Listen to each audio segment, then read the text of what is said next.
Basically, I want to make this better to test my wireless mics. This is one single wireless mic in my left pocket.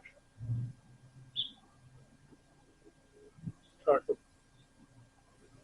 don't know if it was Casimir. It's not Casimir affected. Something completely different. I think it's Casimov chambers or mirrors. I don't know if that's real or not. It's interesting. I'm going to see if I can get some videos on it. My one laptop didn't want to boot up this morning. It didn't screen or anything, so I don't know quite what's going on with it. I'm going to turn on the microphone in my right pocket. I'll test it. So I know what the mic that came with the camera sounds like. This is one in my right pocket. So I can listen to them later and figure it out. It's both microphones. I'm going to turn the left one off here in a second. Now, it's supposed to be cool on Sunday. So I may go down.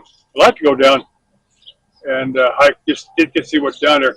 I need to go to their website and see what trails they do have down there, see what I might be interested in hiking down there. The waterfall trail I was familiar with, or I knew of it, because I remember as a kid. Now, I remember I was there with my, I remember my dad was there. I know my mom was there. I remember my uncle was there. My uncle had smoked quite a bit. He didn't make it out of the parking lot. That may have been a different trail, but I remember he got a little ways and then turned around and went back. I got about half the trail and then turned back. I'm not quite sure what I did, but I think my mom and my aunt may have been all the way down there to come back. But my mom never smoked, but her sister, my aunt, had smoked quite a bit because she died fairly early. But they drank and smoked quite a bit, so I'm thinking that probably had a pretty good health effect on her. Now, my oldest cousin, now I'm 68, I'll be 68 in about 3 more days. My oldest cousin, from my mom's sister, and her father had not returned from World War II. I put her, in her 70s somewhere, maybe 80. Yeah, I think she's probably about 80. I've got a cousin old enough to have her father didn't return from World War II, which is something somewhat interesting.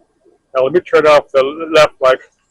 I got little fuzzy things on them. So I want to do. Okay, this is just the mic in my right pocket.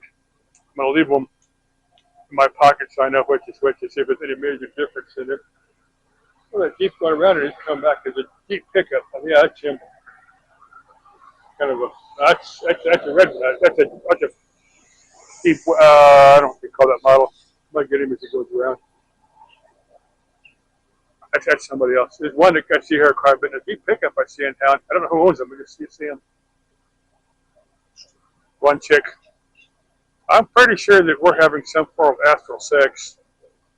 It's not something, I think it's just more our mental energies that are drawing us toward each other.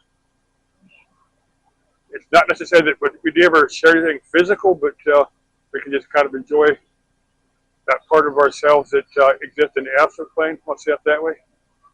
I may have a little better understanding of this type of thing than you do, but it's nothing I'm doing consciously to encourage that type of thing. But certain dreams I get that I'm sure are from aspects of your life. So you have pure astral sex.